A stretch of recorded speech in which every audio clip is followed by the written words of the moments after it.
Olá, alunos do oitavo, vamos começar hoje a semana 2 do PET 4.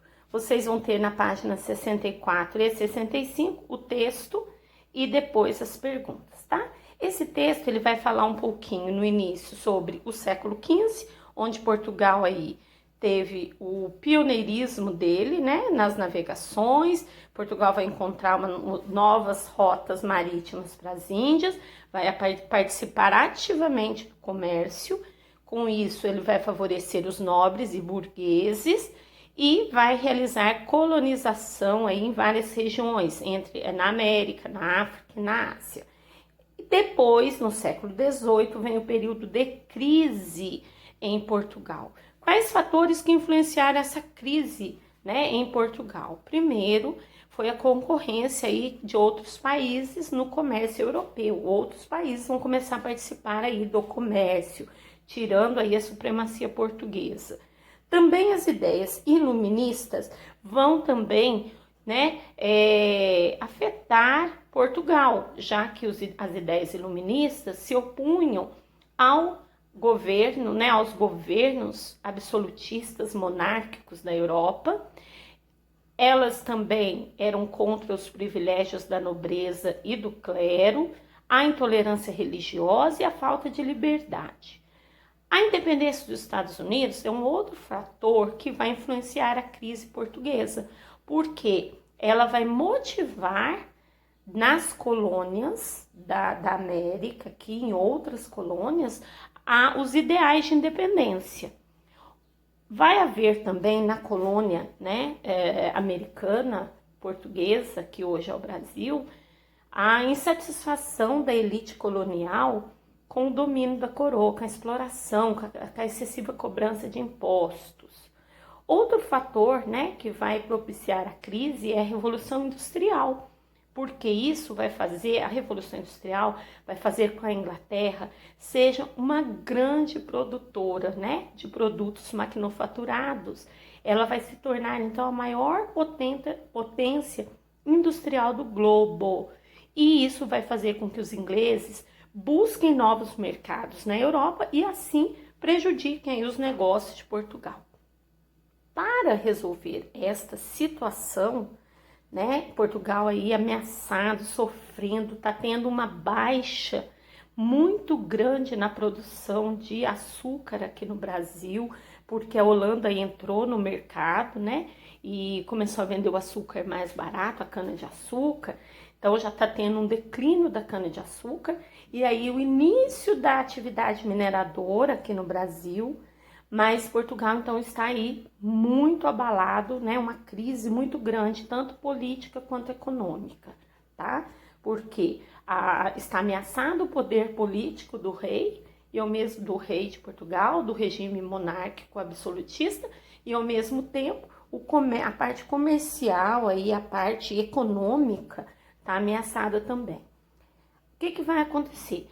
A Inglaterra vai propor, então, para Portugal, a assinatura do Tratado de Methuen, tá?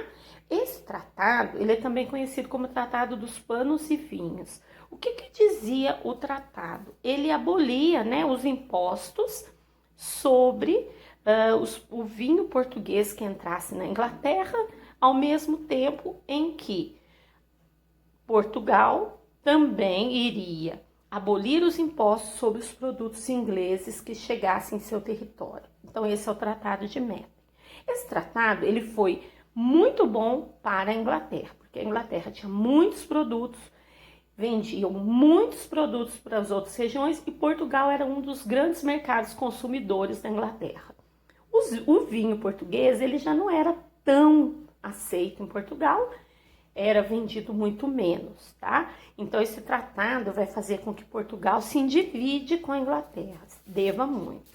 E essa dívida entre Portugal e Inglaterra, ela começa a ser paga com o ouro que vinha da colônia americana, tá?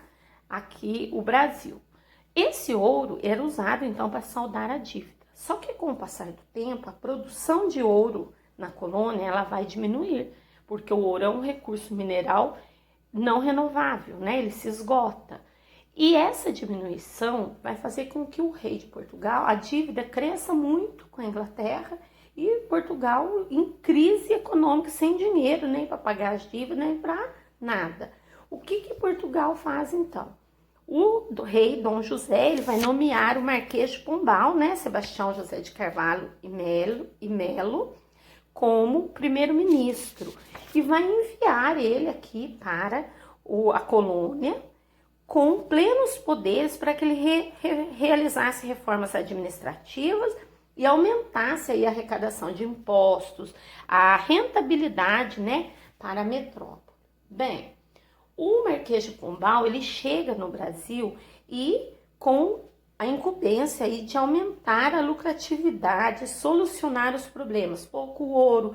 O rei, na verdade, ele achava que ele estava sendo enganado, que o ouro tinha e que os colonos, a elite colonial, não estava enviando para ele a quantidade que deveria ser enviada. Bem, o Pombal chega aqui, então ele vai criar as casas de inspeção do açúcar, do tabaco, né, companhias gerais para averiguar, para olhar todo o domínio, o monopólio comercial português, para estar fiscalizando aí bem de perto.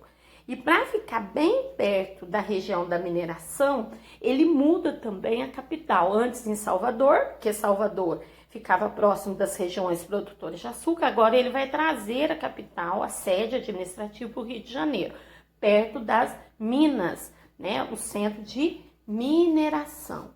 Bem, outro fato que o Pombal outra decisão que o Pombal vai tomar é com relação a fazer com que acabe a escravização indígena.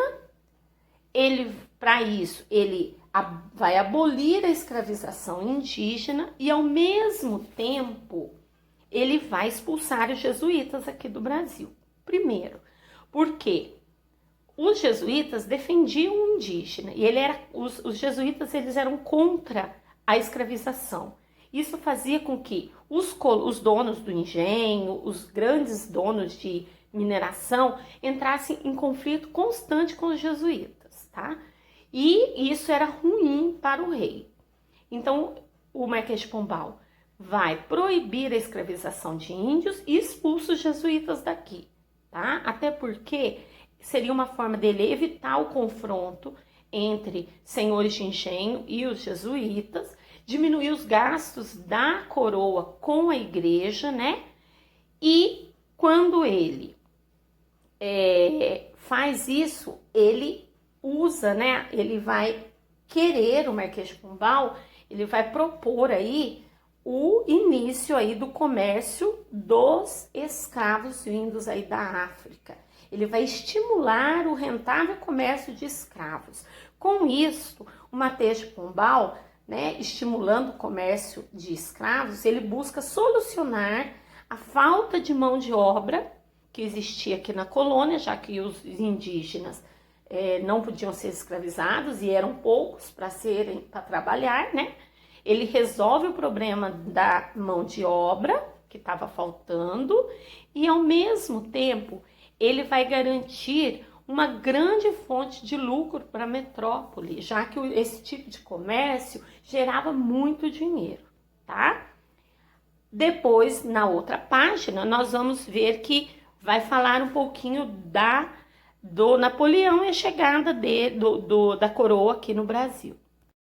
Mesmo com todas as ações tomadas aí pelo Marquês de Pombal, continuou a haver rebeliões populares ou elitistas contra a dominação da metrópole, da coroa portuguesa, sobre a colônia, tá? O que dificultou muito mais o domínio de Portugal sobre a sua colônia. Aí nós vamos ver que em 1807, então, Napoleão está expandindo o seu poder na França, ameaça invadir Portugal, porque Portugal mantinha, então, relações comerciais com a Inglaterra. E a Inglaterra foi o único país que Napoleão não conseguiu invadir. Bem, Portugal não faz isso, não aceita, não obedece Napoleão e é ameaçado de invasão. A única forma encontrada, tanto pelos ingleses quanto os portugueses, foi pegar a família real portuguesa e trazer ela para a colônia mais próspera de Portugal, que era o Brasil, a mais rica que ele tinha. Então a família vem, tem livros que falam que fugiu, tem livro que fala que mudou-se, né? A família real vem para o Brasil, nós vamos estudar na próxima semana. E aí você tem as questões. Por que o iluminismo configurou uma ameaça tão importante ao regime colonial? Nós já vimos, né? Porque o iluminismo opunha-se ao absolutismo monárquico, aos privilégios da nobreza e do clero, à intolerância religiosa e à falta de liberdade. De que forma a Revolução Industrial contribuiu para aumentar a crise em Portugal? Então, a Inglaterra passa a produzir muitos produtos e tornando-se a maior potência industrial do globo, e obrigando os ingleses a buscar novos mercados para suas mercadorias manufaturadas no mundo. E ameaça, então, o comércio português. O que foi o Tratado de Meta, o Tratado de Panos e Vinhos, entre Inglaterra e Portugal, assinado em 1703, que determinava que Portugal venderia seu vinho sem impostos à Inglaterra e a Inglaterra venderia seus tecidos sem impostos a Portugal, tá?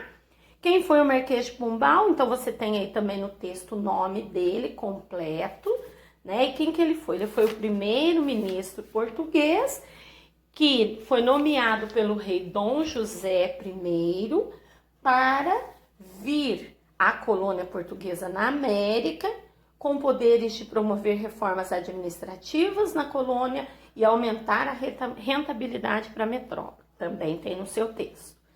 Por que Pombal favoreceu o aumento do fluxo de escravizados no Brasil? Porque o tráfico negreiro, ele era um comércio muito lucrativo que resolveria os problemas de mão de obra e aumentaria aí os lucros para a coroa portuguesa. É isso a atividade de hoje. Façam e me enviem.